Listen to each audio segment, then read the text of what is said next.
India എന്നതൊരു ജനാധിപത്യ രാജ്യമാണ്, ഒരു ബഹുസ്വരതയുള്ള രാജ്യമാണ്. ആ ബഹുസ്വരത അത്യാവശ്യമാണ്. ഇപ്പം അമേരിക്കയിലെ പോലെ റിപ്പബ്ലിക്കൻ പാർട്ടി, ലേബർ പാർട്ടി എന്നൊക്കെ പറഞ്ഞ്, അല്ലെങ്കിൽ ഡെമോക്രാറ്റിക് പാർട്ടി എന്നൊക്കെ പറഞ്ഞ്, ബ്രിട്ടനിലുള്ള പാർട്ടി എന്ന് പറഞ്ഞാൽ ഒന്നോ രണ്ടോ പാർട്ടിയല്ല. ഇവിടെ നൂറുകണക്കിന് ആർക്കും രാഷ്ട്രീയ പാർട്ടി ഉണ്ടാക്കാം.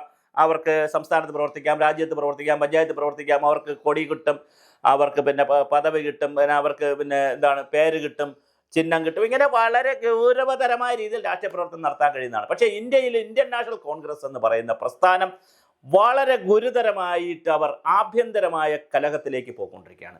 കേരളത്തിൽ നമുക്ക് ഇന്ത്യയിലേക്ക് വരുന്നതിന് മുമ്പ് ഞാൻ കേരളത്തിലേക്കൊന്ന് വരാം. ഇന്ത്യയിൽ അവിടെ നിൽക്കട്ടെ. ഇന്ത്യയിൽ ഒരുപാട് പ്രതിസന്ധികൾ ഉണ്ടാക്കിയവർ, പിന്നെ ആ പ്രതിസന്ധികളിലൂടെ കടന്നു തന്നെയാണ് BJP പോലുള്ള പാർട്ടികൾ നേട്ടമുണ്ടാക്കിയത്. അത് അവിടെ നിൽക്കട്ടെ, അത് ദേശീയ രാഷ്ട്രീയമാണ്. നമുക്ക് വേറൊരു തരത്തിൽ ചർച്ച ചെയ്യാം. സംസ്ഥാന രാഷ്ട്രീയത്തിലേക്ക് വരുമ്പോൾ രണ്ട് ഗ്രൂപ്പാണ് ഇവിടെ ഉണ്ടായിരുന്നത്. ഒന്ന് കരുണാകരൻ്റെ ഗ്രൂപ്പ്, മറ്റൊന്ന് ആന്റണിയുടെ ഗ്രൂപ്പ്. പ്രശ്നമില്ല, അവർ ഇവിടെ വലിയ സമരങ്ങൾ നടത്തും, അവർ ചർച്ച ചെയ്യും, കേരളത്തിൽ ചർച്ച ചെയ്യും, മൂപ്പനാർ വന്ന് ചർച്ച ചെയ്യും, പിന്നെ ഇന്ദിരാഗാന്ധി സ്പെഷ്യൽ ടീമിനെ അയക്കും, പിന്നെ ഓരോരുത്തരും ഓരോ ടീമിനെ അയക്കും, രാജീവ് ഗാന്ധി ടീമിനെ അയക്കും, AICC പ്രത്യേക നിരീക്ഷകർ വരും, പിന്നെ ഇവിടെ പിന്നെ കൊച്ചിയിൽ വെച്ച് നടക്കും, എറണാകുളത്ത് വെച്ച് നടക്കും, ഹൈദരാബാദിൽ നടക്കും, ഡൽഹിയിൽ നടക്കും, ബോംബെയിൽ നടക്കും. ഇങ്ങനെ വളരെ വലിയ രൂപത്തിലേക്കൊക്കെ വഴക്കൊക്കെ ഉണ്ടാക്കി അടിയൊക്കെ ഉണ്ടാക്കിയിട്ട് അവസാനം കരുണാകരൻ ഗ്രൂപ്പും ആന്റണി ഗ്രൂപ്പും കൂടി ഒരു ഫോർമുലയിലെത്തും. ഫോർമുല എത്തിക്കഴിഞ്ഞാൽ എന്താ അവർ ചെയ്യുന്നത്? രണ്ട് പേരും കൂടി താഴെ ഇറങ്ങും. താഴെ ഇറങ്ങിയ പിന്നെ അവർ മച്ചയാണ്. പിന്നെ അവർ ഇലക്ഷനിൽ ജയിക്കുക എന്നുള്ള ഒരൊറ്റ അജണ്ടയിൽ അവർ താഴെ ഇറങ്ങും. ഇപ്പോൾ രണ്ട് ഗ്രൂപ്പല്ല. അതിനുശേഷം തിരുത്തൽവാദികൾ വന്നു, അതവിടെ നിൽക്കട്ടെ.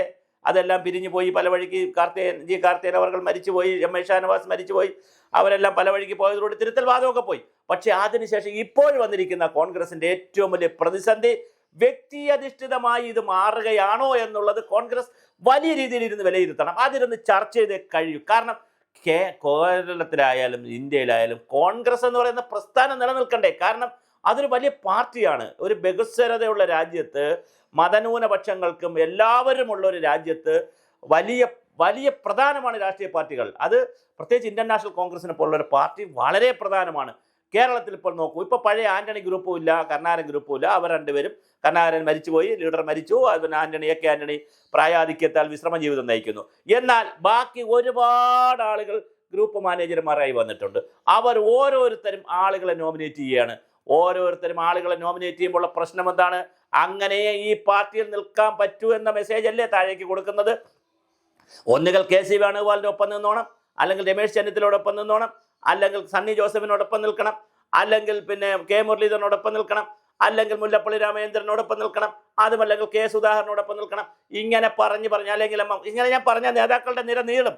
എവരുടെ പിറകെ നിന്നല്ലാതെ, എവരെ കൂടെ നിന്നല്ലാതെ ശരാശരി കോൺഗ്രസ്സുകാരനായി പ്രാദേശിക പ്രവർത്തനത്തിലൂടെ കയറി വരുന്ന, പഞ്ചായത്ത് കമ്മിറ്റിയിലൂടെ കയറി വരുന്ന, വാർഡ് ബൂത്ത് സമിതിയിലൂടെ കയറി വരുന്ന, മണ്ഡലം കമ്മിറ്റികളിലൂടെ കയറി വരുന്ന ഒരാളിന് സ്ഥാനം കിട്ടില്ലയോ? വളരെ പ്രധാനപ്പെട്ട ഒരു പ്രശ്നമാണ് കോൺഗ്രസിനെ സംബന്ധിച്ച്. അതിൻ്റെ ഇടയിൽ ഒരു തമാശ എന്താണെന്നറിയാവോ? 10 വർഷമായി കോൺഗ്രസിന് ഭരണമില്ല.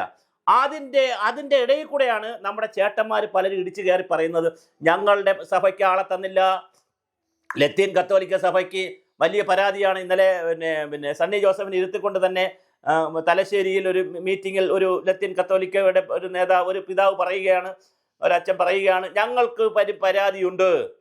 ഉടൻ അടുത്ത് ഇപ്പുറത്തോട്ട് നിന്ന് കോട്ടയത്ത് വിടുമ്പോൾ ഭദ്രാസനക്കാർ പറയുന്നു, ചാണ്ടി ഉമ്മനെയും അബൻവർക്കെ എടുക്കാത്തതിൽ ഞങ്ങൾക്ക് പരാതിയുണ്ട്, ഈഴവർക്ക് വലിയ പരാതിയുണ്ട്, നായന്മാർക്ക് പിന്നെ വലിയ പരാതി ഇല്ലാന്ന് തോന്നുന്നു, കാരണം അത് അവരങ്ങനെ പറഞ്ഞിട്ടില്ല. എന്നാൽ മുസ്ലിങ്ങളും വലുതായിട്ട് പറഞ്ഞില്ല. അതേസമയം ഷമാ മുഹമ്മദിനെ മാറ്റുകയും ചെയ്തു. അപ്പോൾ ഇത് കോൺഗ്രസിനകത്ത് എല്ലാ ജാതി മത സംഘടനകളും അഭിപ്രായം പറയും. എന്നാൽ കോൺഗ്രസിന് ഭരണം കൊടുക്കോ? അതുമില്ല, ഭരണം കൊടുക്കാനില്ല. എല്ലാ കാര്യത്തിലും അഭിപ്രായം പറയും. അവിടെ ആരെന്ത് തീരുമാനിക്കണമെന്ന് എവരിവിടെ ഇരുന്നിട്ട് അഭിപ്രായം പറയും. എന്നാൽ ഇതെല്ലാം മാറ്റിവെച്ചുകൊണ്ടൊരു കഴിവിന് മാനദണ്ഡം വെച്ചുകൊണ്ടുള്ള ചില കാര്യങ്ങൾ ചെയ്യൂ. രാഹുൽ ഗാന്ധി എന്തെല്ലാം ഫോർമുല കൊണ്ടുവന്നു, ഇന്റർവ്യൂ നടത്തി ഒരു ഘട്ടത്തിൽ. അതുപോലെ തന്നെ മാർക്കറ്റിംഗ് ഏജൻസികളെ, PR ഏജൻസികളെ കൊണ്ട് ബയോഡേറ്റകൾ വരുത്തിച്ചു. അങ്ങനെ എന്തെല്ലാം ചെയ്തു. എന്തിനാണ് ഈ സംവിധാനം? ഇന്ത്യൻ നാഷണൽ കോൺഗ്രസ് അറിഞ്ഞിരിക്കേണ്ട ഒരു കാര്യം, അത് കോൺഗ്രസിനോടുള്ള സ്നേഹം കൊണ്ട് പറയുന്നതല്ല, അല്ലെങ്കിൽ ഞാൻ കോൺഗ്രസ്സുകാരനായി നിന്ന് പറയുന്നതല്ല. ഈ രാജ്യത്തിൻ്റെ കടപ്പാടിനുള്ള ഏകപക്ഷീയമായി ഏകഛത്രാധിപതികൾ ഒറ്റ പാർട്ടി സംവിധാനത്തിലേക്ക് രാജ്യം പോകാതിരിക്കണം. ജനാധിപത്യം ഈ രാജ്യത്ത് വാഴണം.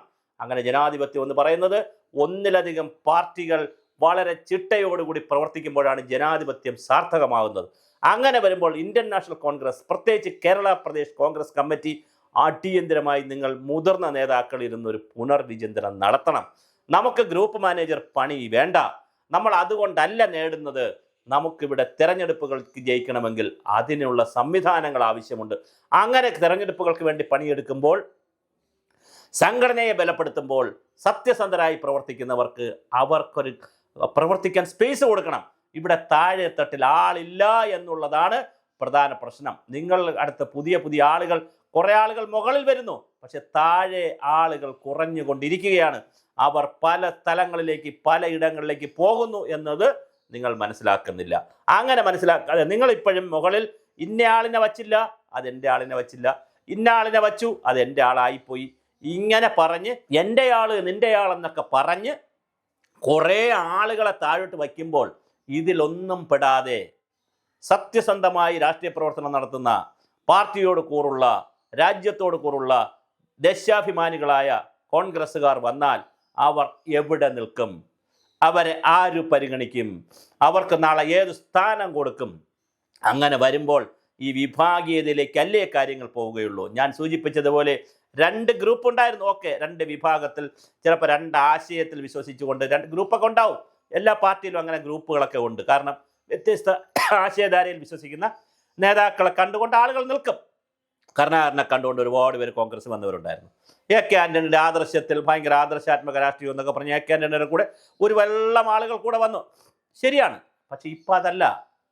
ഇപ്പം ഗ്രൂപ്പ് മാനേജർമാരെന്നുള്ള നിലയിൽ ഓരോ പാർട്ടി, അത് യൂത്ത് കോൺഗ്രസ്സിലാകട്ടെ, മഹിളാ കോൺഗ്രസ്സിലാകട്ടെ, KPCCയിലാകട്ടെ, വലിയ തോതിലാണ് ഇത് ബാധിച്ചിരിക്കുന്നത്.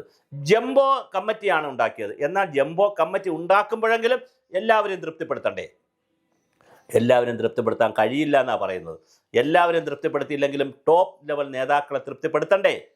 സുധാകരനോട് കളിയാക്കി പറഞ്ഞിട്ടുണ്ട്, സമ്പൂർണ്ണ തൃപ്തിയാണ്. കാര്യം ചിലപ്പോൾ 1-2 പേരെ എടുത്തില്ല എന്നുള്ളതായിരിക്കും. K. മുരളീധരൻ പ്രസ്ഥാനം ഇറക്കുന്നു, അത് പ്രതിഷേധിക്കുന്നു. കാരണം എന്താണ്? 1-2 പേരെ എടുത്തിട്ടില്ല എന്നുള്ളതാണ്. പക്ഷേ ഇങ്ങനെ ഒരു കോൺഗ്രസ് നമ്മൾ തീർച്ചയായിട്ടും ഗൗരവമായി ആലോചിക്കണം. കോൺഗ്രസ്സുകാർ, സാധാരണ പ്രവർത്തകരെ സംബന്ധിച്ചിടത്തോളം ഇത് വലിയ വിഷമമുണ്ടാക്കുന്ന ഒരു കാര്യമാണ്. ഞാൻ ഒരുപാട് സാധാരണ ആളുകൾ എന്നോട് പറയുകയും വിളിക്കുകയും നമ്മുടെ ചാനൽ കാണുകയും സബ്സ്ക്രൈബ് ചെയ്യുന്നവരിലുള്ള കോൺഗ്രസ്സുകാർ കൂടി പറഞ്ഞിട്ടാണ് ഞാൻ ഇങ്ങനെ ഒരു വീഡിയോ ചെയ്യുന്നത്. തീർച്ചയായിട്ടും ഇന്ത്യൻ നാഷണൽ കോൺഗ്രസ് ഒരു പ്രധാന പാർട്ടിയാണെന്ന് ആദ്യം നിങ്ങൾ തിരിച്ചറിയണം.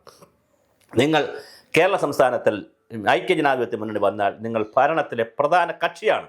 നിങ്ങൾക്കാണ് മുഖ്യമന്ത്രി, പ്രധാനപ്പെട്ട പദവികളെല്ലാം നിങ്ങൾക്കാണ്.